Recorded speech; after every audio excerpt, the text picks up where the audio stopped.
Tuhan bersamamu. Inilah Injil suci menurut Matius.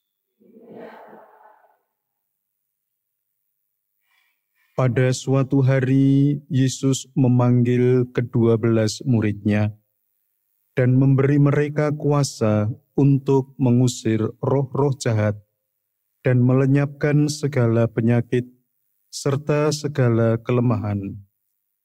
Inilah nama ke-12 rasul itu. Pertama, Simon yang disebut Petrus dan Andreas saudaranya,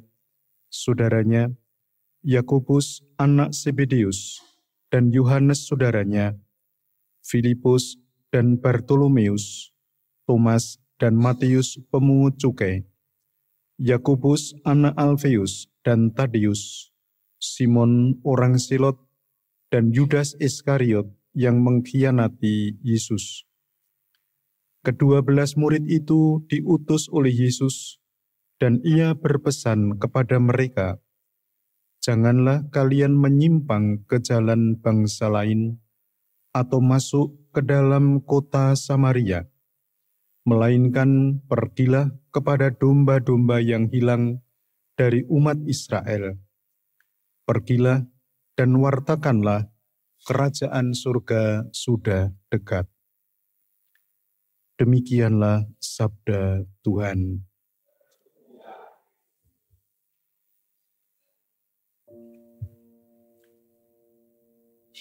Para saudara yang terkasih di dalam nama Tuhan,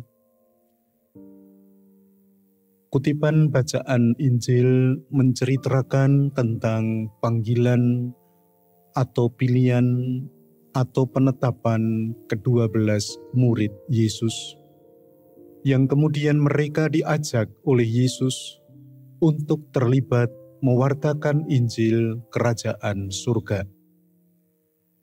Kita semua mengerti bahwa perbuatan memilih adalah menjadikan yang dipilih istimewa bagi dia yang memilih. Kalau kita memilih sesuatu yang kita pilih itu bagi kita adalah istimewa. Soal kriteria keistimewaan itu masing-masing orang berbeda. Setiap orang mempunyai kriteria-kriteria tersendiri.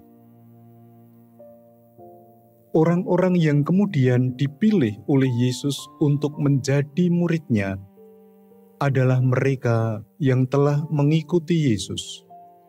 Adalah mereka yang oleh Yesus dinilai mempunyai potensi untuk menyertai dalam mewartakan Injil Kerajaan Surga.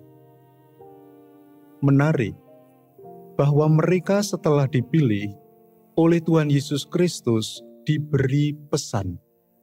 Pesannya adalah jangan pergi ke bangsa-bangsa lain dan atau ke kota Samaria.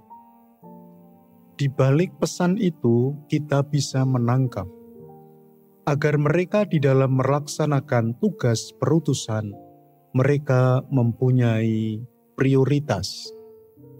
Ada banyak hal yang bisa dilakukan, tetapi prioritasnya apa? Yesus menentukan prioritas itu. Bapak, Ibu, dan para saudara yang terkasih, oleh karena ketekunan para murid di dalam keikutsertaan mereka untuk mewartakan Injil, maka Injil Kerajaan Surga boleh terwartakan kemana-mana sampai pada saat sekarang ini.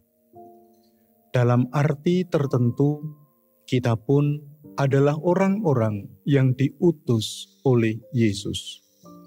Tuhan juga berpesan kepada mereka, dan tentu pesan Tuhan kepada kita bisa berbeda dari masing-masing orang, sesuai dengan kemampuan dan situasi yang kita hadapi di dalam kehidupan kita sehari-hari.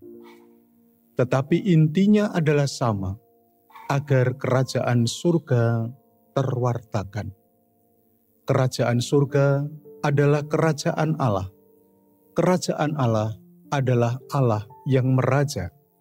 Allah yang meraja adalah Yesus Kristus.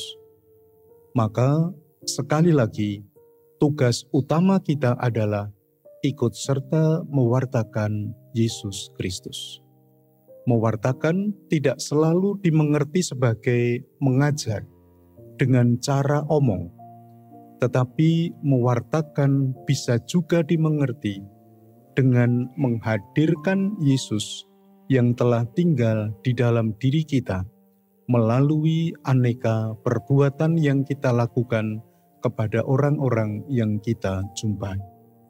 Intinya adalah sukacita, damai, sejahtera dapat juga dialami oleh mereka yang kita wartai.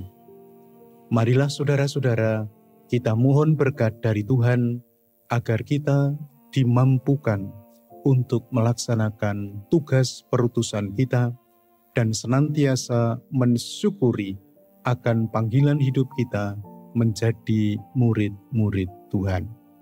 Kemuliaan kepada Bapa dan Putra dan Roh Kudus,